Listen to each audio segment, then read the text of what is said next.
We're projecting some recovery in the global economy and some recovery in Europe. But when we say that we're concerned about a new mediocre, what we mean by that is that we think countries could do better. And we're also a little afraid that countries may do worse. And that applies to the globe, but it applies to Europe too. We see growth going back to about 1.3% next year. We think that's really not strong enough, and that there is more Europe can do to support growth. But we also see some risks that the legacy of crisis, the indebtedness, and other unresolved problems, including in the banking sector, may drag Europe down off the baseline. So our argument is that it makes sense for Europe to have a growth-oriented agenda. Now, we've said globally, and it applies to Europe as well, that steps ought to be taken to strengthen demand, to strengthen supply through structural measures and raise the potential for growth in the future, and where there are imbalances, external imbalances, to rebalance. And I think that applies to Europe too. So, we believe that the countries in Europe need tailored solutions.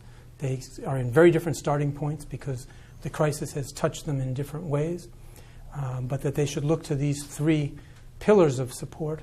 And in particular, I think we agree with what Mario Draghi hinted at when he gave a speech recently, that for the central bank to achieve its goal of getting inflation back up from dangerously low levels, that more is needed than just monetary policy. There need to be supportive policies in the other areas as well. And infrastructure is one of those areas that you've talked about. Yeah, infrastructure is a particularly fruitful area in the sense that it obviously can raise your potential growth in the long run. The truth is, and we've done some work that was just being published this week, public capital stocks have been declining as a share of GDP. Countries haven't been attending to the need for public capital, for infrastructure that is used by everyone. And so an effort to raise that again, there are productive things that could be done. That would raise the potential of the economy because it would benefit households, but it would also benefit firms that use the transport systems, that use the ports and so on. But at the same time, if you do infrastructure in an economy that has a lot of unemployed people, some economic slack, it's also a demand policy. So it's a demand and a supply policy.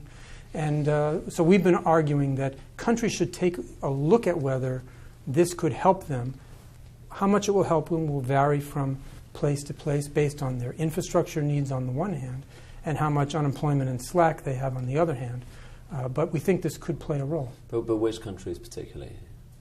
Well, I think that there are many who can do this. We have, for example, in Germany, a country that itself doesn't have that much economic slack, but it does have a low investment to GDP ratio. Investment has been declining, and public investment has been declining. We have recommended that they do 0.5% of GDP per year more of public investment to provide the maintenance on the bridges on the Autobahn and to improve the infrastructure there. I think they're interested in doing that. Obviously, in every country, in Germany nonetheless, they need to see how it fits into their financial wherewithal, their financial space, fiscal space and financial wherewithal. But that can be done. But isn't a lot of this kind of dancing around this primary issue, which is that a lot of people are looking at the Eurozone, they feel that there are some countries which could do more and could have done more kind of throughout this crisis, others which are still facing serious economic problems at the moment, and that you just haven't been able to persuade those countries, basically Germany, to actually do more? Well, I think it's ironic that I think there's been a lot of progress in Europe. I mean, let's not forget that just a couple of years ago, people were talking about the Eurozone falling apart. People were worried about whether the banks would be healthy, whether Europe could have a banking union. There's a lot of progress. I think another irony is that there's actually been a lot of structural reform and a lot of growth-promoting structural policies in Europe. It's been in the program countries, the countries that have had programs with the so-called Troika that we're partner with. The question is whether countries that aren't in such severe circumstances that they come to the IMF and their European partners for that kind of help, whether they can reach the political decisions necessary to strengthen demand where there's slack, and to pursue structural reform as well. I suppose the point is that yes, we're no longer in that kind of existential crisis period at the moment. That seems to have passed, certainly, but it doesn't feel like, it's out of the operating room, but it doesn't feel like this is necessarily a long-term healthy patient. And there are it's not just issues with low growth, there are also fundamental issues with the currency area. Your own chief economist says it's not an optimal currency area. And doesn't seem to be getting any closer to being there. Does the IMF not feel that more needs to be done fundamentally to try to sort out the euro? Well, first, let me say, I think, we are arguing for a new momentum. So I think you're right that there's this process where when you get out of crisis, there tends to be some complacency. So we think there does need to be new momentum. We see it in a deal that is not just about structural reform or about demand support, but that tries to achieve a kind of first best solution. And one could observe that if you're thinking about making difficult structural reforms like labor market reforms that would allow firms that are right now prevented from dismissing people or where it's very onerous, it will matter a lot whether they're likely to find a job somewhere else in the economy, whether there'll be some acceptability to making those kinds of changes. So if the economy can be strengthened, perhaps the structural reforms will be more acceptable. So to us, advancing the two together, I think really does make sense. In terms of infrastructure, is the UK one of the countries which could potentially do more infrastructure spending? Yeah, and I think they say the same thing. I mean, we've had discussions in the past about how much and when, but I think it's understood that, and I think it's broadly appreciated that the infrastructure in the UK could be improved and that would benefit the people who use it and also support the productivity of the economy as a whole. And, I think it's a matter of how much and when. We have done a very good new study that people can read that's in our World Economic Outlook that explains, again, that it varies from circumstance to circumstance, but that it looks as though many countries, by doing infrastructure spending, could find that the beneficial effects on output are sufficiently strong that their debt situation actually improves and certainly doesn't worsen, because in essence the growth that they get from it is more dominant than the debt that they incur.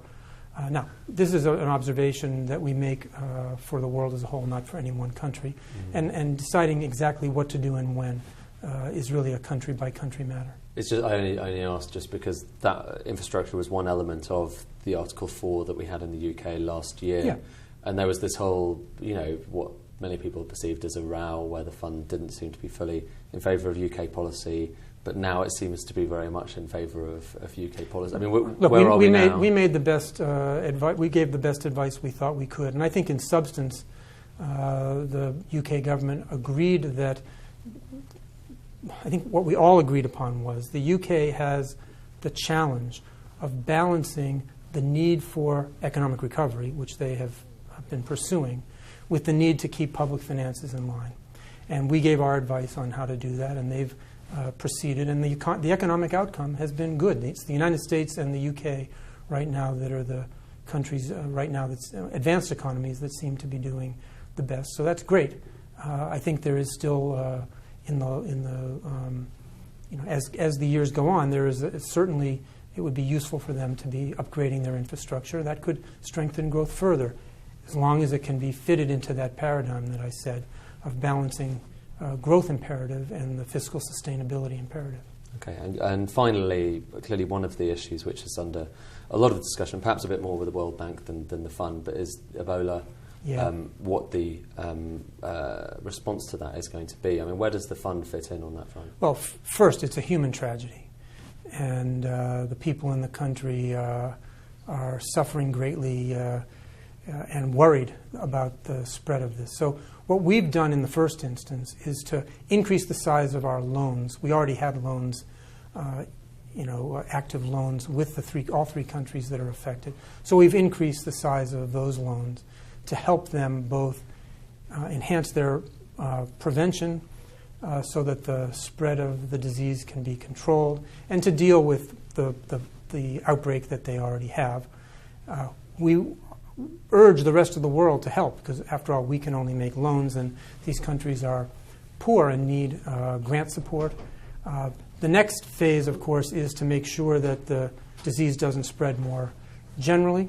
We, of course, consider it our job to look at the risks, the possible developments here for spread, say, to more broadly in West Africa or beyond.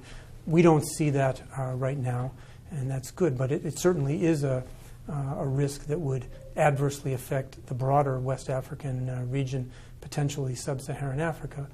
This is a crisis that the world can do something about if it's willing to act.